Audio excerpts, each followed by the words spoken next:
Welcome back to another edition of the Dad's Bet Baseball Team Previews, sponsored by our friends at Hall of Fame Bets. Get a 7-day free trial and 50% off your first month with the code DADS. We love Hall of Fame Bets. We have been using Hall of Fame Bets for a long time. Hall of Fame Bets has been making us money for a long time. They're also a reason why this podcast is able to exist, and we're able to pay our man Spencer behind the board here. So make sure to sign up. Seriously, guys, you're going to want to have Hall of Fame Bets in your arsenal, really just to cap anything, but especially because of baseball season upcoming. And again, you can use that code DADS to get a 7-day free trial, 50% off your first month. Hall of Fame Bets, not a trash app by any means. You know what's a trash team? The Houston Astros. Whoa! I guess I could still out of the gate. It's probably unfair. I mean, they've put the garbage cans away for some time now, but there are still some members of this team, including some members of this team that came back to bang the drum last season, including Mr. Carlos Correa that they acquired midseason. Astros were a 87-win team last season. So contrary to what I actually had remembered them being, I thought they were like weirdly a more like 83, 84-win team. They were 87 and 75. Would have easily been the 6th seed in the NL. They right now. So last season again. Well, their pie tag was 83, so that's why you probably thought they were. That was where I was going with that next. Right, we've got a number of these previews now. So pie tag was 83, and they are sitting right now at a market win total of 86.5. Let's talk about some guys that came in. That would be Tetsuya Imai on a 3-year deal. I think that was first off, I hope that's the correct way to pronounce that. But the second thing is that I believe that is the very similar contract to what our friend Shota Imanaga from the Chicago Cubs had signed prior to him coming to Chicago. It's 3 1-year opt-outs. Yep.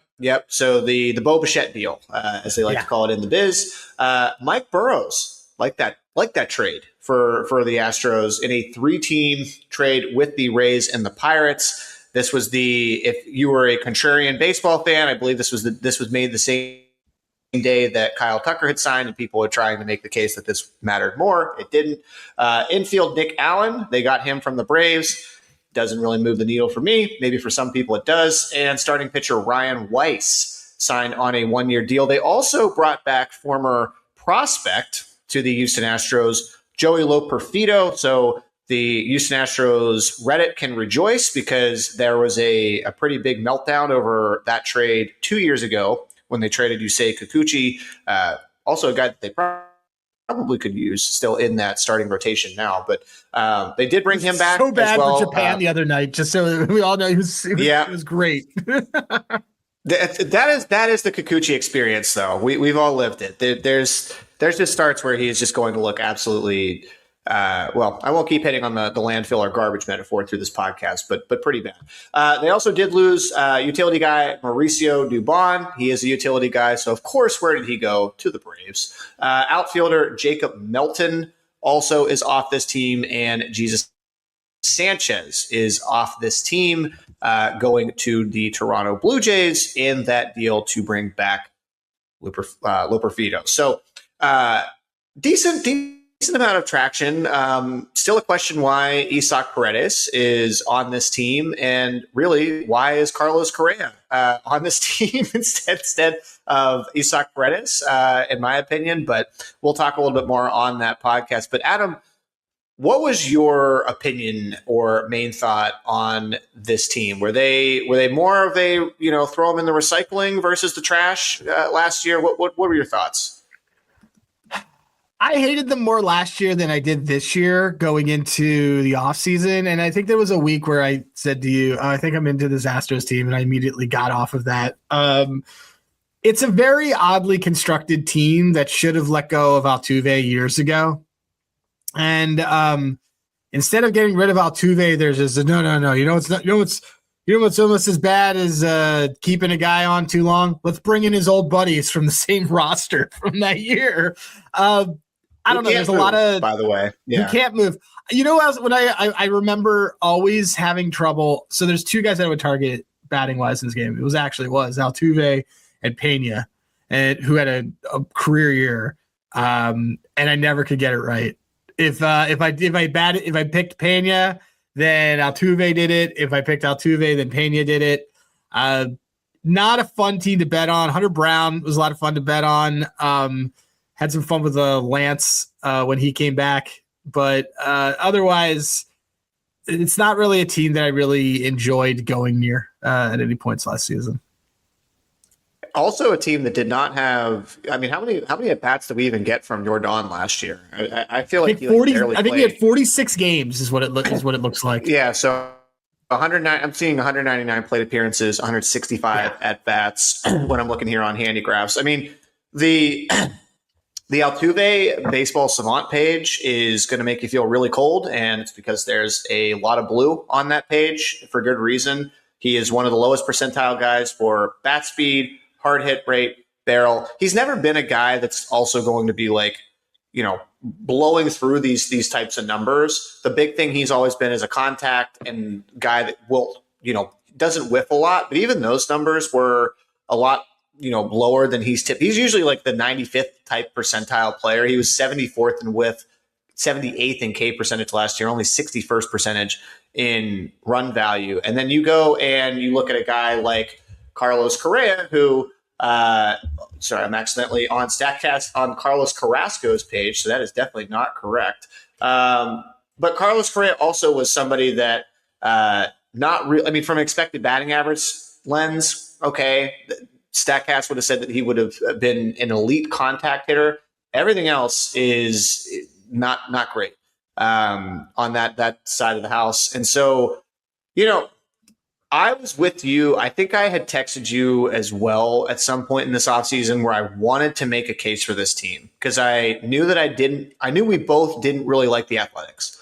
I knew that we were both cold on the Rangers, as we talked a lot about in that podcast, and that we, think the Angels can be fun, but I don't necessarily think the Angels are going to be competing hard for the division. I've cooled on that take. After I can't wait though to root for this Joe Adell RBI leader. That's gonna be great. One of my favorite fun long shots. But if books weren't cowards and would put up Zach Neto runs leader, we'd be in business. But I went through the same, I feel like, mental exercise as you, because I was like, all right, well, if the three of these teams I don't really like in this division, this team won 87 games, and we like the pitchers on the staff. We think Hunter Brown's great. They're going to get Spaghetti Arrighetti back in this rotation, which was sorely really missed. high on last year. Yes, and we had a great number on him for 150 plus Ks. That died immediately. Like out of the gate. That was really like this bullpen. I think this bullpen is maybe like one of the top 3 or 4 bullpens if the arms are going to be able to throw the way they did, and plus getting, like I said, I think the Burrows pick was a nice little pickup for them as well, that you can be able to have some flexibility there. So like pitching wise, I think this team should still be really good. And they also have with bringing in MI that, he could also end up being a really good starter or a third guy for them. My problem when I look at this team is like, if I don't have Yordan and also Yordan, like when have we gotten an actual real healthy season from him? We never. I don't know where I'm scoring runs because Cam Smith, as much as I like him as a prospect, was a negative player for the second half of last season. Deeply flawed once people figured him out. Big K guy too. Also a guy that I put in quite a few of the Shreeds 2+K SGP specials. The defense on this team outside of the infield is going to be atrocious. The number of plate appearances, I will give credit to Eno and DVR on their team preview. So I'm stealing this stat from there. But all 3 of these outfielders that they have projected to start for the Astros have had fewer plate appearances than the one that they shipped in Jesus Sanchez for their entire career. And that was a platoon guy, yeah. Yes. So that is, and by the way, they're like half of the plate appearances that he had against just right-handed pitching alone. So this is a very, very inexperienced outfield, and defensively, like I think they're going to have a lot of problems in figuring out what to do. And I think it's just weird. Why hasn't Isaac Paredes been moved? Like, this is a chip that I think a lot of teams would be interested in acquiring. And either his hamstring is worse than medicals are giving credit for, or something else that's weird is going on. But I just don't like the vibe of that if he's going to be back in the clubhouse when really, like, the entire offseason they've been telling him. They moved on from him. Yes, you do not have a role on this team. Carlos Correa will be our third baseman. Thanks, and good luck, wherever we send you. Yeah, the Paredes thing's really interesting because he got hurt last year, and it was an aggressive. They said he's out for the season. He said, "No, I'm not." And then he came. Didn't he come back in September? He was taking some sort of bad. Like, it was supposed to be bad because him and Chapman got hurt at the same time, and he came back. He's also like he did. He had eight games in September, and he did have a dinger in that span too. Well, he's custom built for that stadium. Like his arc is the exact same. Like, he's never going to do that. I don't know how this team is built. It's weird. I don't see Arrighetti on here. They had that whole. I do like Mike Burrows. I don't like Mike Burrows enough to like love this team, but I like Mike Burrows. And I did see that they had. There's a couple guys that got to remember that they're going to get back later on. Hayden is going to come back. Wysensky, who they also got in that Paredes deal. And Ronel Blanco should come back, even though he was cheating, right? Doing something. I think it was something cheating related. And they will have Javier, Christian Javier. And they'll have Javier full season of him. I mean, there's a lot. There's stuff. I do think sneaky like their pitching staff. The baseline. Let's talk about that. Like, I do like their pitching staff. I like their pitching staff even more so within this division. I think they have the right types of pitchers to compete against the teams in this division. I struggle when I look at this lineup like this. So when the bottom in the perfect world where Paredes is at third and Correa is at short, the bottom drops really out after Christian Walker at fifth. Like, the back half of this lineup, like Yadier Diaz is batting seventh. I guess and then Jake Myers is not like this is just not a good team. And then a lot of these guys, like you said, are negative WAR. So I don't know what this. I think last year was supposed to be the last dance Astros team, and it failed. So they just decided they're going to do it again. I don't know, but I don't really, I see a 6-man rotation with Lance is in here. Ryan Weiss is also projected to be a starter on this team. This kind of feels like they're just literally throwing spaghetti against the wall to see what's going to stick to kind of come up. I don't know what this team's identity is. Yeah, I don't either. It's just a weird sort of mismatch. And from a pitching, like a future side, the only guy that I feel like I am really interested in backing long term would be Hunter Brown. So if you go and look at, let's just really quickly see on the Cy Young standpoint. So he's listed at 9-1. I mean, I would agree that he should be listed as one of the 4 to 5 favorites. I'm also not betting him at 9-1 on a team that I don't particularly love, where he can be able to also rack up wins.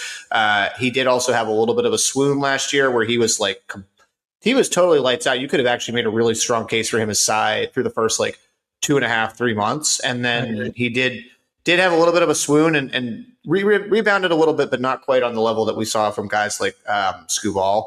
So some of the guys that I'm looking at, I want to try and see if there's anything from Javier from a pitching side that we might be able to snipe, because I do think people kind of forget how good he can be.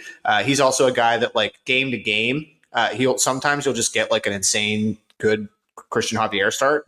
He's that type of pitcher. I think Arrighetti is also somebody that would be interesting to back there, but I'm not as good as the bullpen is. I'm not interested in Hader or anything on the save side. Who's hurt, by the way.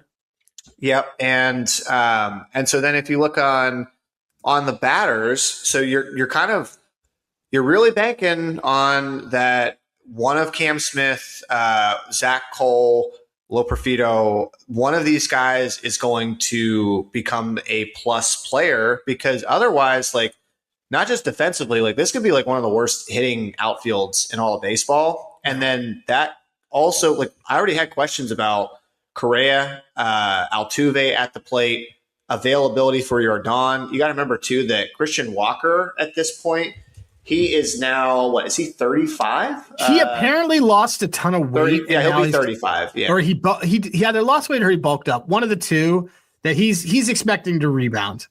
But I don't know. I mean, he's still old.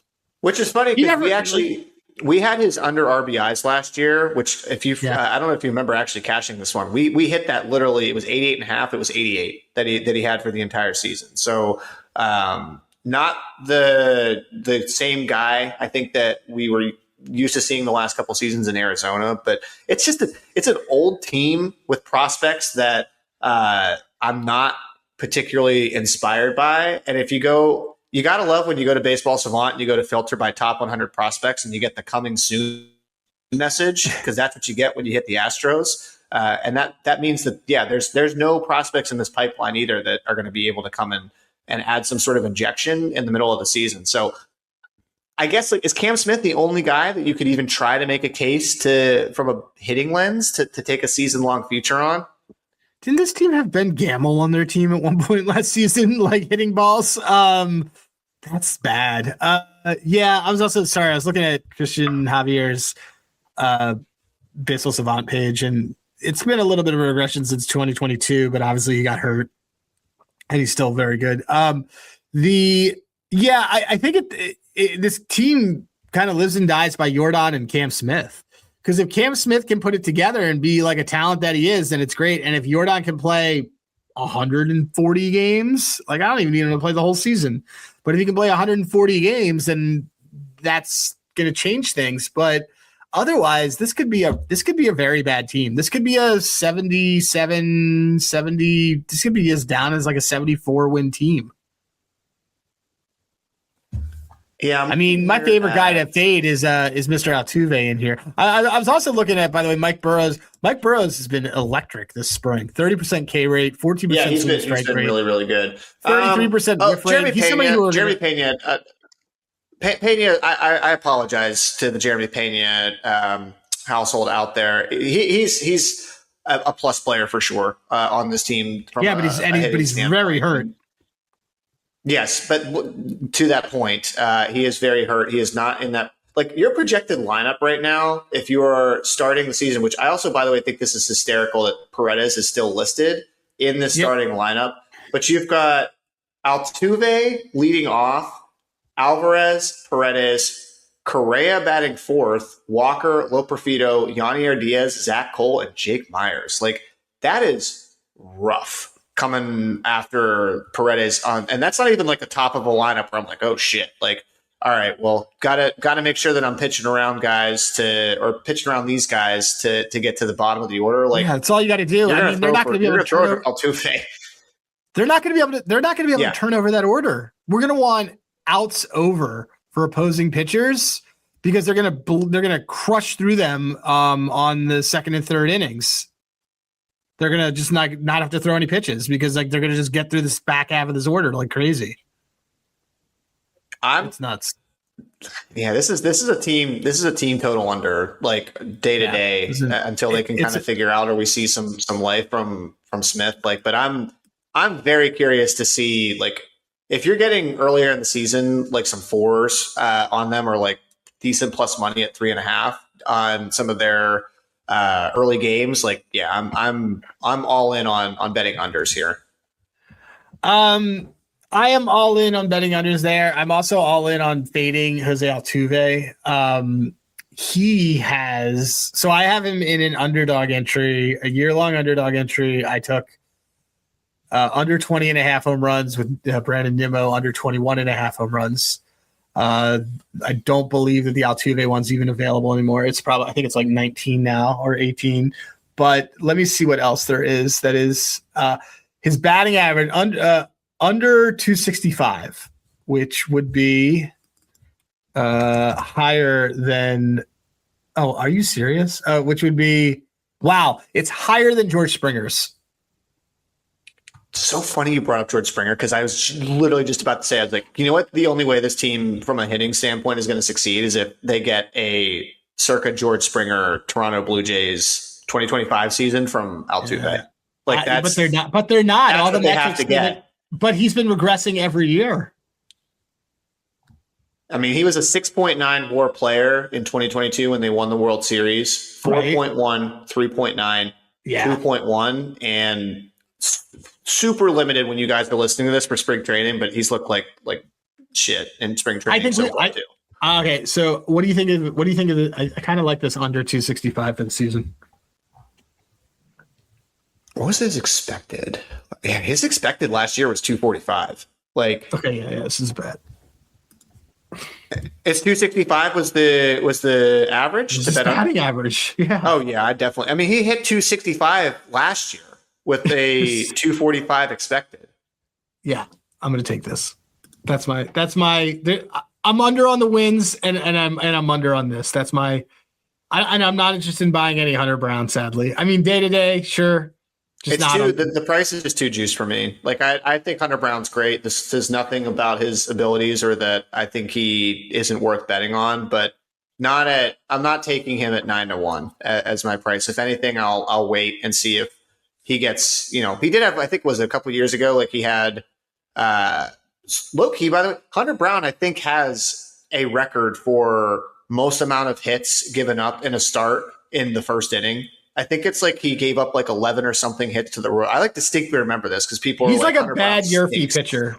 Yeah, he is not necessarily a great Nerfy. It's something that we'll have to make sure that we add here to Handigraphs in the coming weeks. But yeah, I mean, I think I kind of feel we don't need to hammer this home because I am in the same boat on the win total as well. So win total here again for listeners.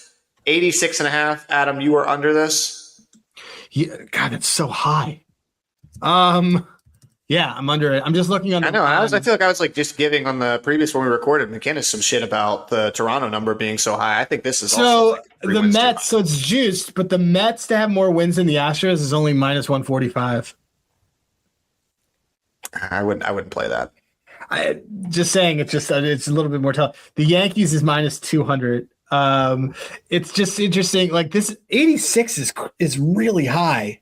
That's like super juiced. I'm never putting minus 200 on our future, but that price is not right. That should be like minus like 250, minus 300.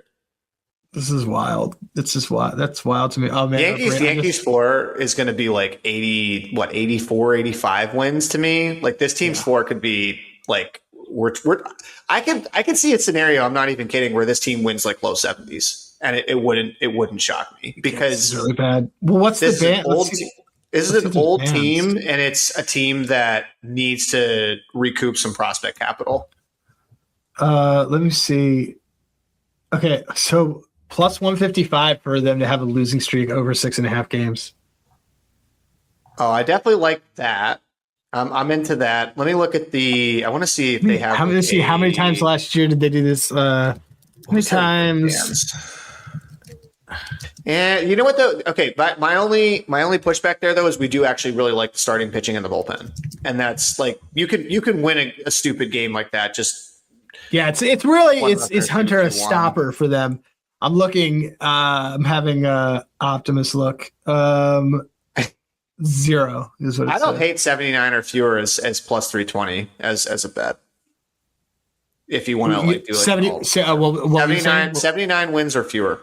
Plus 320. Where's that? DK. Where? Win bands. Regular season win bands. Wins, and then I didn't even know that other regular. I didn't realize under. Oh wow, yeah, I like that. I think I'm gonna take that. 79 or fewer plus 320. Yeah, I like that more. I like that more than the Altuve. Yeah, I'm gonna do that. I'm gonna do a happy unit on that. I already have an Altuve fade, but this is a good one. I like this a lot. 79 or fewer. This makes me feel better about, not that I needed to feel any better if you go listen to the Mariners podcast, but this is going to be this is not going to be a very good division. Like the Mariners, if the Mariners do not win 90 games, Dan Wilson needs to be fired. I mean, there's a lot of reasons why that should be the case. But okay, yeah. So from a liability, do you want exposure on that under Altuve thing or nah? I think that this is all I want. Actually, this is good. I think I like this one a little bit more. I don't hate that Altuve one again, just because of the expected stuff. But I would rather just play a little bit of a longer. Also, because we already have liability on some teams in this division. Yeah. So I think that's my play there. So cool. We have nothing else that we have to say about this team. It's great. Yeah, I love when we just get to a consensus here and can wrap this in under 26 This is a great bet. So. Let me just 79 wins or fewer plus 320. What a great bet. Good job, CJ. I'm not your baseball wife for nothing. You don't. I mean, I was in Vegas for the past week, and let me tell you, I know there's a lot of lookers out there, but I'm throwing myself in that camp, at least when it comes to betting baseball. I'm a big fan of. I'm just a big fan of this one. And there it is, popped in our Discord, which doesn't actually exist for the pod, but whatever. Cool, man. Yeah, that's it. I don't have any. Well, I think for our listeners, we won't keep you hanging much longer. Houston Astros, we're putting this down the garbage disposal as our team preview for this team. We both are under on this team, and we like the bet Altuve under the 265 batting average, but we like the 79 or fewer wins at plus 320. That is one that we are going to be pocketing right now. I will be doing right after we are done recording this. So that will wrap it up here for another one of our team previews. Guess what? We are over halfway. We are really over halfway on recording these. We have only got, I think, about 9 or so left to go. So we're going to be cranking these out a lot over the next couple of weeks. We know that people have been really into them. We love them. Thank you guys for the support. We're looking forward to doing more of them, and we will catch you on the next one.